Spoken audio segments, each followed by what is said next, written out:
안녕하세요. 저는 평화로운 일상을 보내고 있는 64세 여성입니다. 여러분들은 제 이야기에 큰 감흥이 일어나지 않을 수도 있겠지만 저는 큰 기적이라 생각되는 일을 겪었습니다. 이런 제 사연을 통해 힘든 삶을 살고 계신 분들이 희망을 잃지 않고 사셨으면 해서 사연 보내봅니다. 저는 20대 초반에 집안에서 맺어준 사람과 결혼하였습니다. 시댁 어른들께서는 하루빨리 손자를 보고 싶어 하셨고 남편도 아들을 원했어요. 그러나 쉽사리 좋은 소식은 찾아오지 않았습니다. 도무지 임신하지 않으니 시어머니께서는 많은 구박을 하셨죠. 도대체가 말이야. 남들 다 하는 임신을 왜 너만 못하냐고. 결혼한 지가 언젠데 지금까지 이러고 있는지 모르겠다 아주. 도대체 그깟 임신이 뭐가 어렵다고 노력까지 해야 하는지. 어휴, 내 팔자야. 며느리 하나 잘못 들여서 이게 뭔 고생이야. 다른 여자 같았으면 진작 임신해서 떡하니 손주 안겨줬겠구만.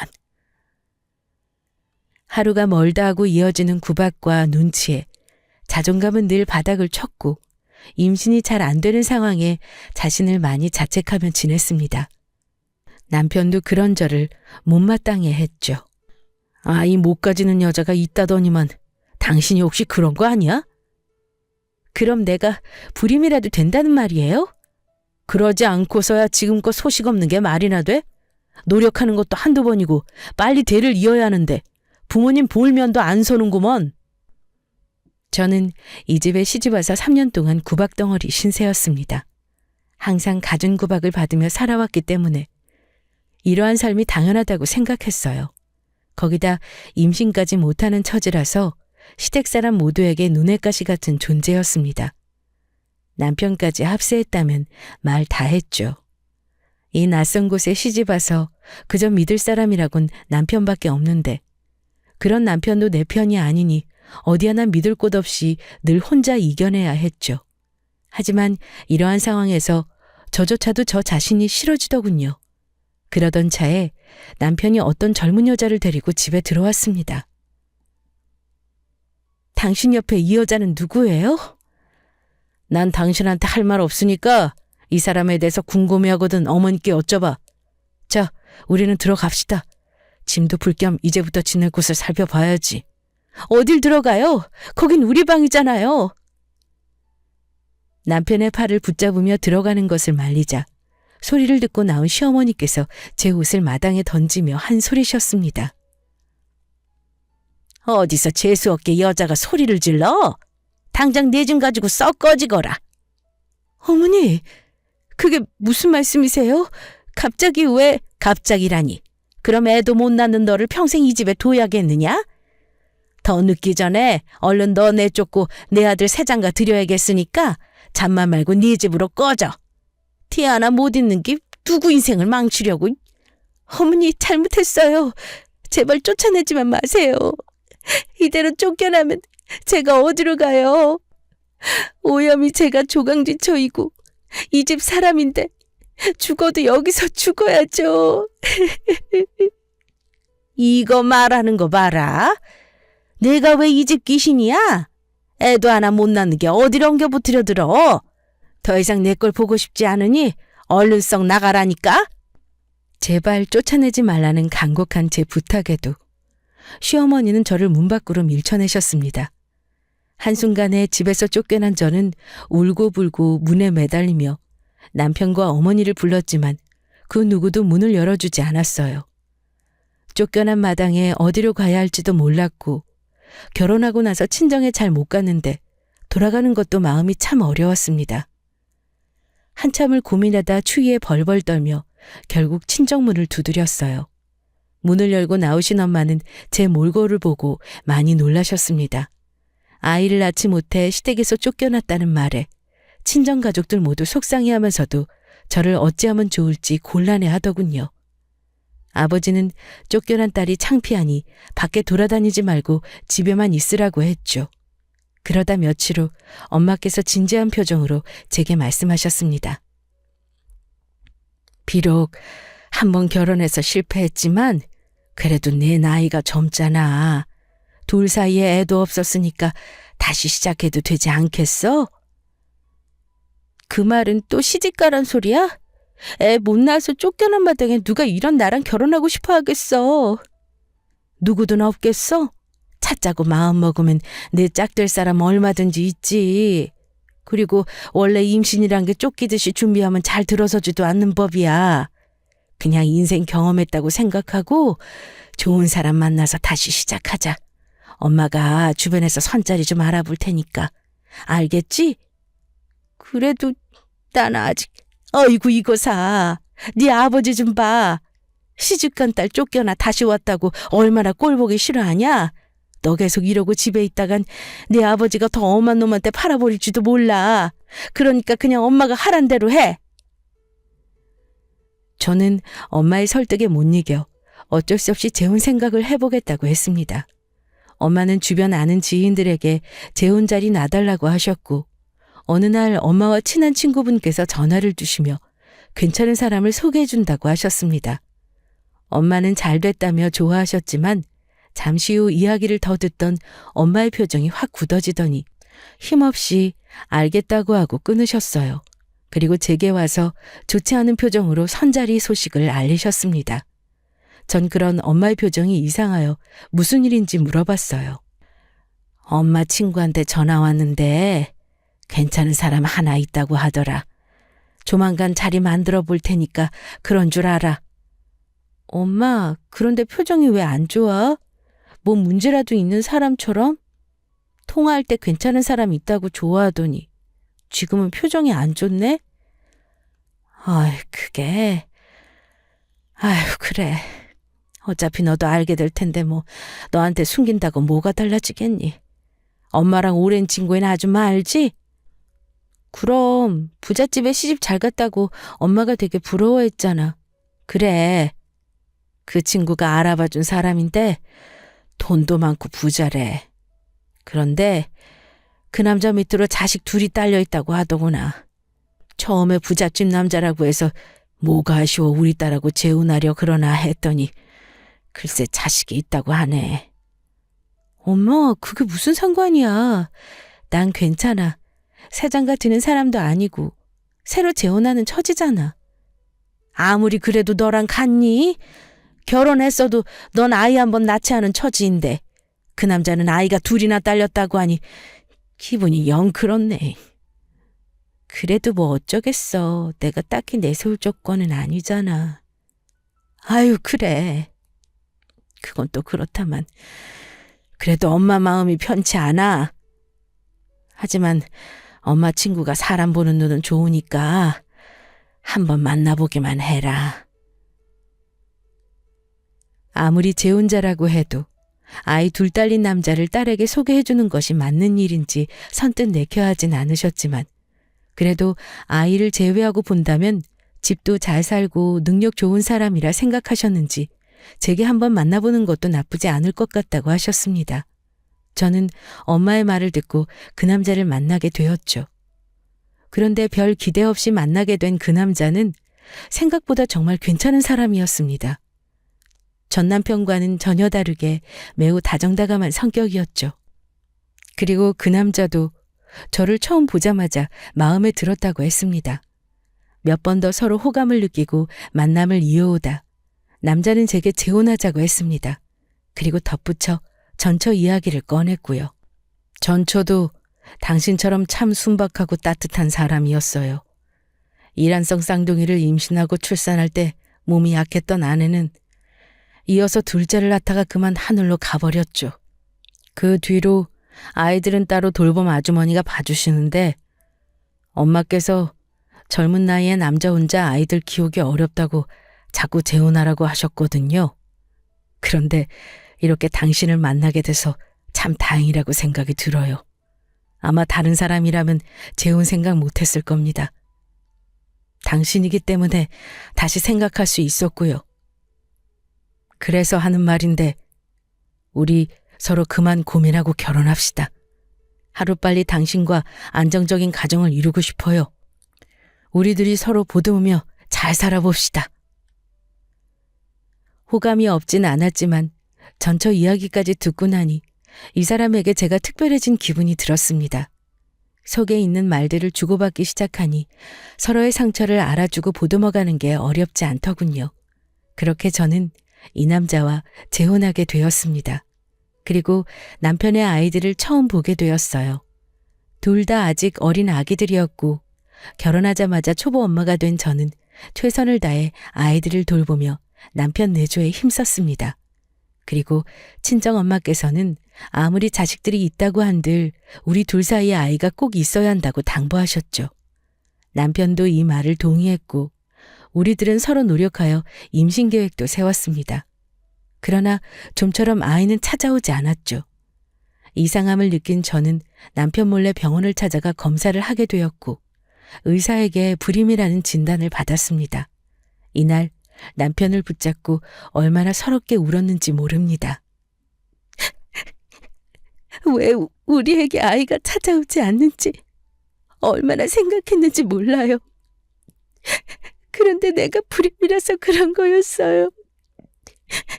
난 그것도 모르고 당신과 날 닮은 아이를 얼마나 기다렸는지.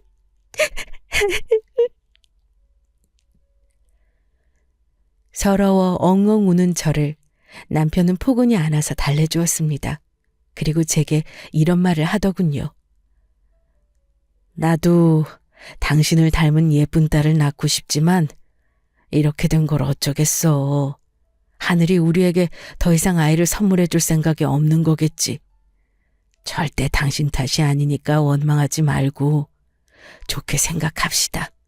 우리 사이에 자식이 없다고 한들 달라질 것도 없고 지금처럼 앞으로도 행복하게 살면 되는 거지. 내가 더 노력할 테니 우리 그만 슬퍼합시다. 아마 전 남편이라면 불임 소식에 저를 죄인처럼 생각했을 겁니다. 그런데 이 사람은 전 남편과 달리 저를 참 따뜻하게 품어주는 사람이었습니다.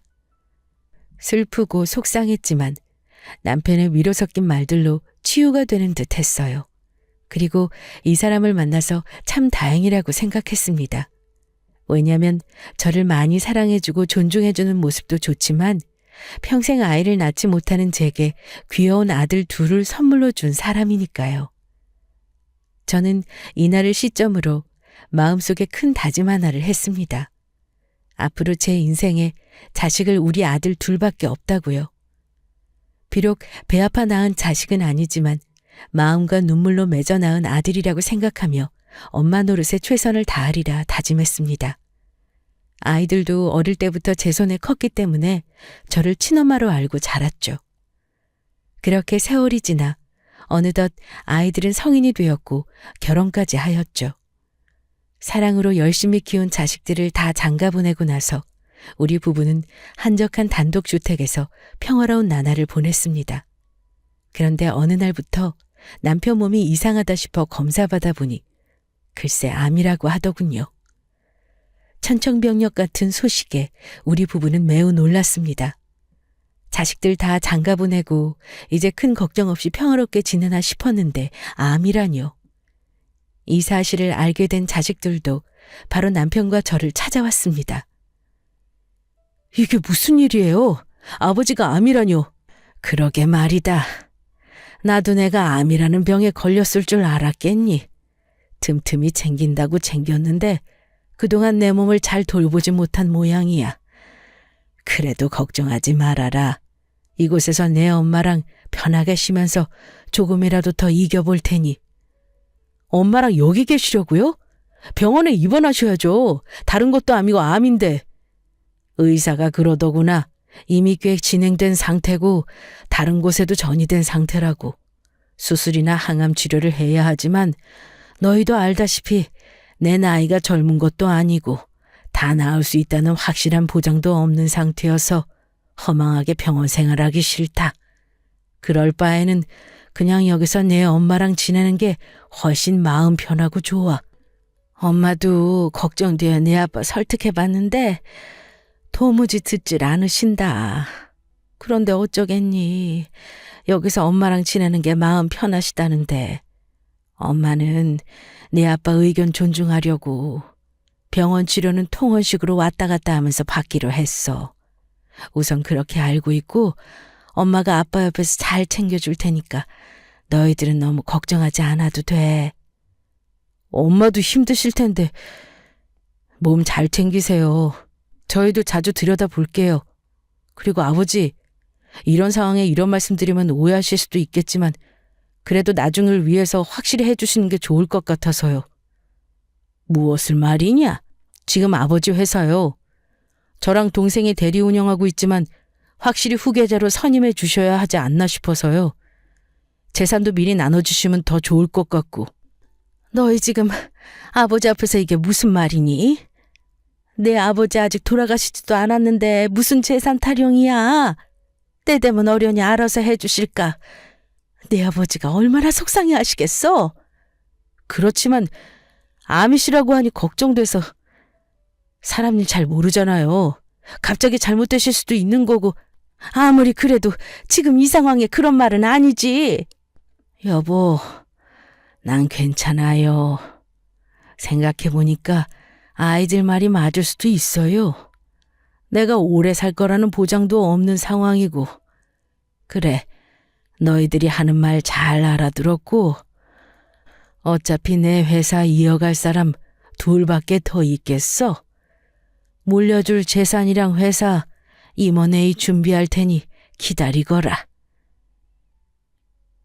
남편의 암 소식으로 걱정이 앞서는 가운데 회사와 재산을 생각하는 아이들의 모습을 이해하면서도 한편으로는 섭섭하더군요. 남편도 아이들 앞에서는 괜찮다고 했지만 내심 섭섭해하는 눈치였습니다.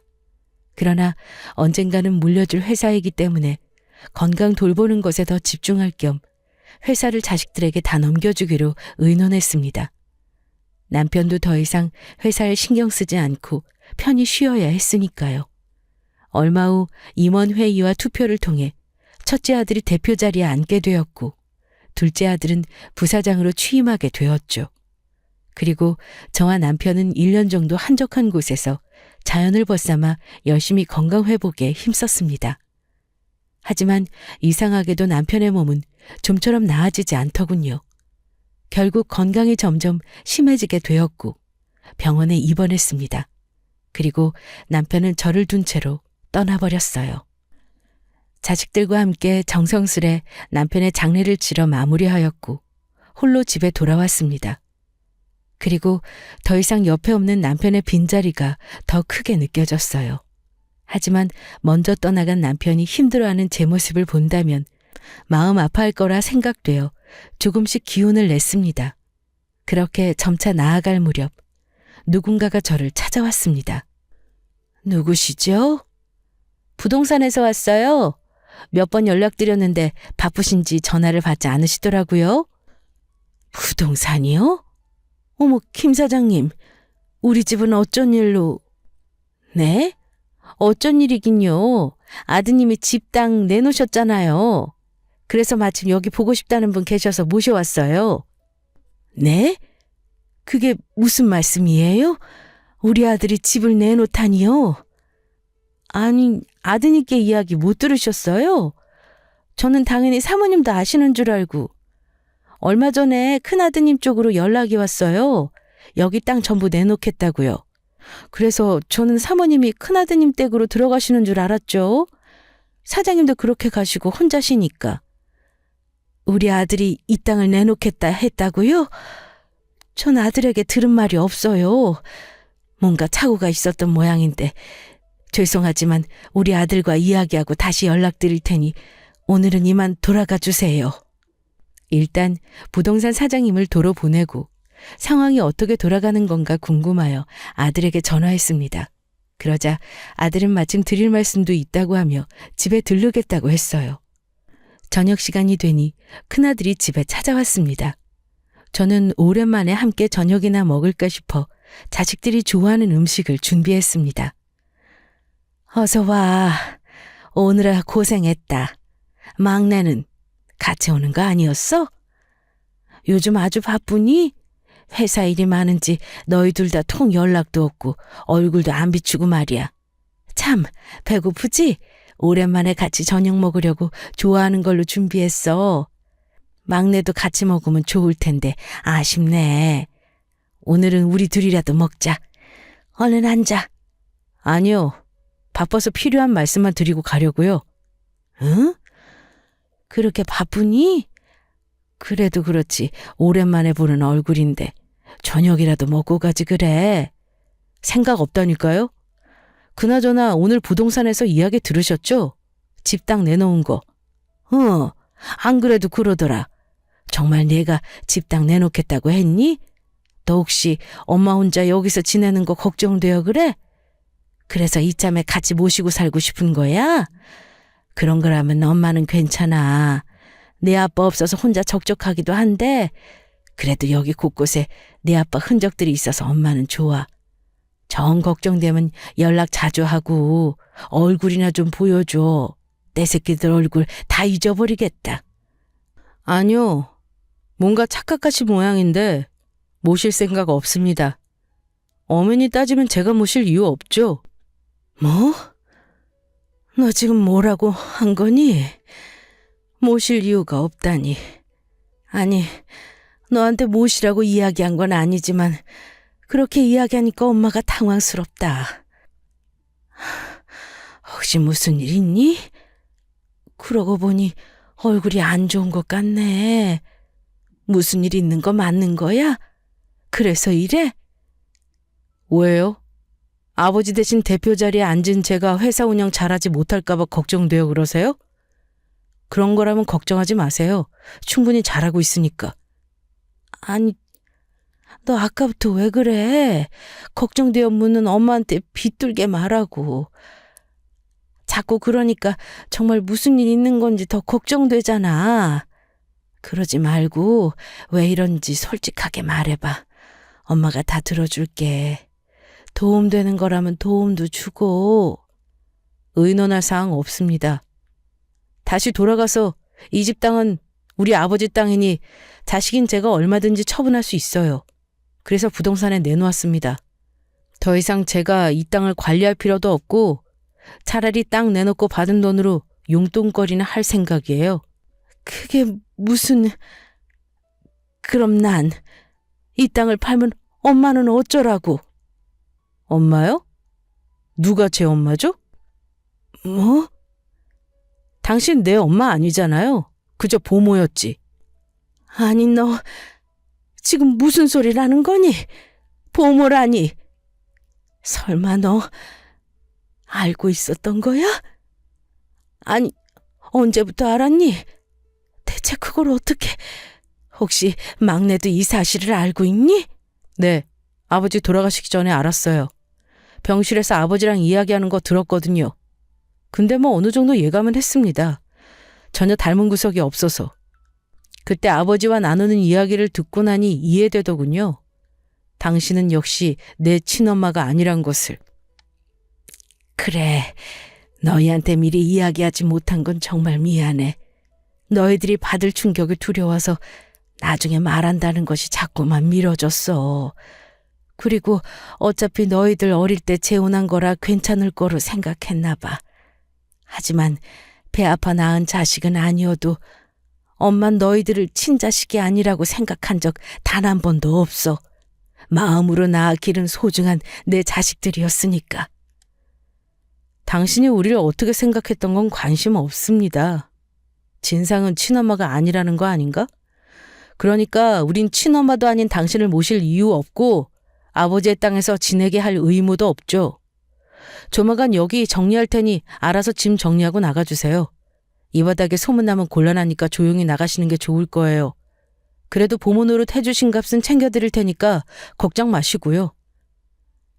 아들은 이 말을 끝으로 집을 나가버렸습니다. 저는 아들이 나간 문만 멍하니 바라보았고요. 늘 친엄마가 아니라는 사실을 말하지 못해 마음이 걸렸지만 정작 친자식이 아니라고 생각해 본 적이 없어서 나중에 아이들이 이 사실을 알게 된다 해도 괜찮을 거로 생각했죠. 하지만 제 예상과는 너무나 달랐습니다. 친엄마가 아니란 사실에 아들은 저를 보모 취급하며 헌시짝 버리듯 버려버렸으니까요. 아들이 떠나간 후 그렇게 저는 그 집에서 쫓겨나듯이 버림받았습니다. 제가 가지고 있는 돈을 모두 예전에 아들이 관리 명목으로 가져갔기 때문에 정말 땡전 한 푼 없이 길거리에 나앉았죠. 이런 제 사정을 딱하게 생각한 부동산 사장님께서 아는 지인의 도움으로 작은 고시원 방 하나를 빌려주셨습니다. 당분간 이곳에서 지내라고 하시면서요. 다행히 몸은 쉴 곳은 생겼지만 이게 다 무슨 소용이겠습니까? 친아들처럼 키운 아이들에게 버림받았다는 사실은 변하지 않았죠. 저는 모든 것이 괴로워 밥을 잘 먹지도 쉽게 잠들지도 못하며 그저 이렇게 지내다 죽기를 바랬습니다. 차라리 죽어서 남편 곁으로 가는 게 훨씬 나을지도 모른다고 생각했어요. 그러던 찰나에 부동산 김 사장님이 누군가와 함께 저를 찾아왔습니다. 그리고 남편 이야기를 꺼내며 제게 편지 하나를 건네주더군요. 이게 뭔가요, 김 사장님? 사모님, 이건 사장님께서 돌아가시기 전에 남긴 편지세요. 그리고 1년 전에 제게 따로 부탁해 놓으신 게 있습니다. 본인이 암에 걸려 언제 돌아갈지 모르니 아내를 잘 부탁한다며. 실은 제가 예전에 사장님을 모시며 일한 적이 있습니다. 그러다 나중에는 큰아드님의 텃세에 못 버텨 쫓겨나게 됐지만 이런 저를 불쌍히 생각한 사장님께서 제게 부동산을 위임하셨어요. 그래서 제가 사장님 땅과 건물을 대리 관리했었죠. 사장님은 모르시겠지만 사장님과 제 인연이 꽤 깁니다. 그래서 저도 사장님과 생각이 같아요. 돈 욕심 많은 첫째와 막내 아들들이 혹시나 사부님께 해코지는 하지 않을까 노심초사했는데 이걸 사장님도 느끼신 건지 제게 따로 부탁하시더군요.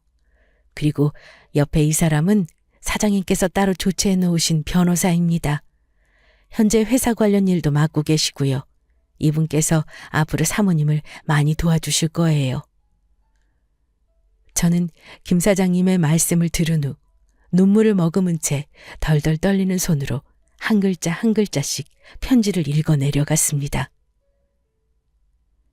여보, 당신이 이 편지를 읽지 않기를 바라지만 우리 아이들을 잘 알기 때문에 혹시 몰라 대비해놨어.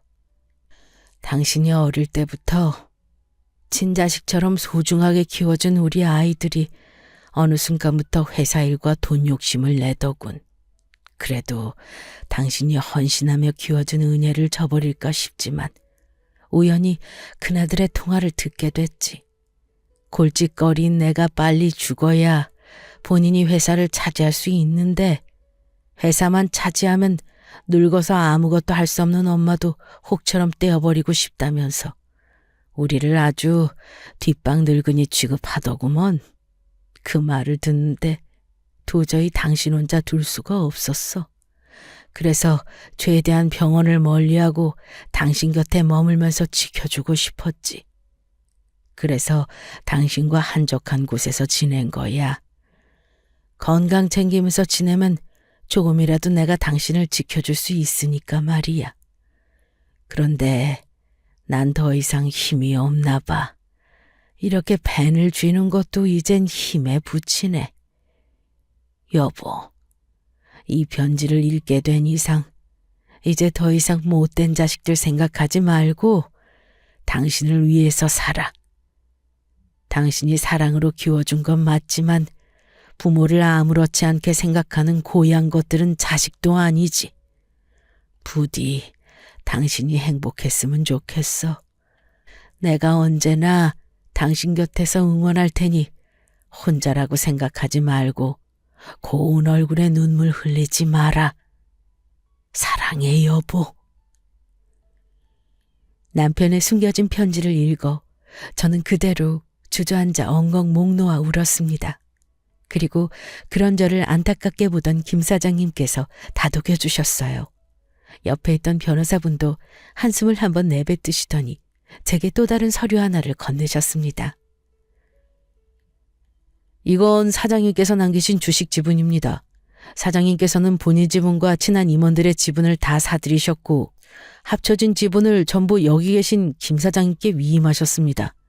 그래서 현재 경영 대표이신 첫째 아드님께서는 최고 주주가 누구인 줄 모르고 계시죠?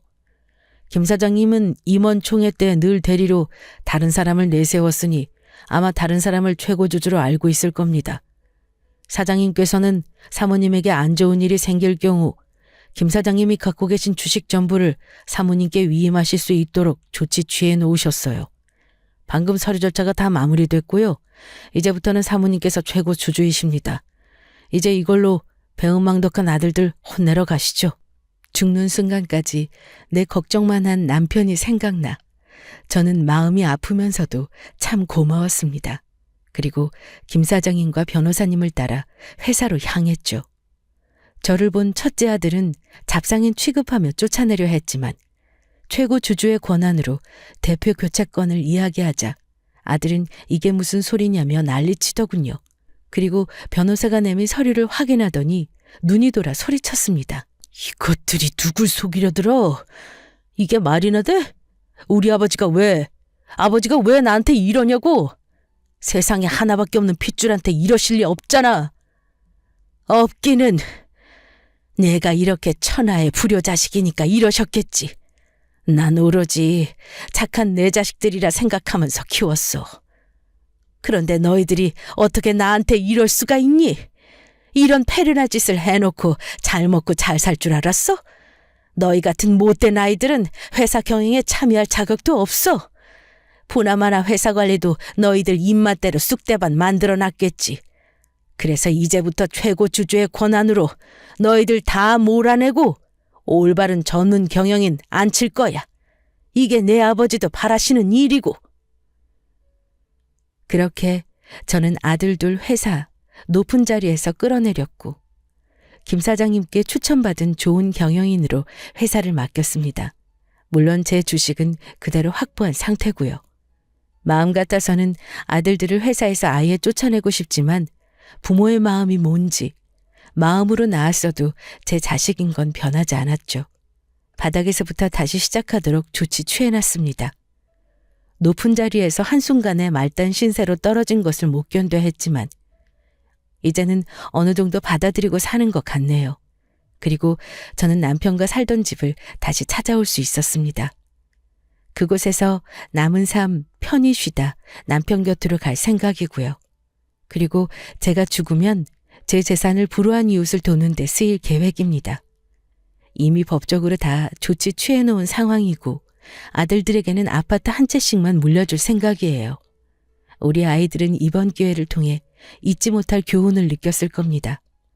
그럼 지금까지 긴 사연 들어주셔서 감사하고 모두 행복하고 건강한 삶 되세요.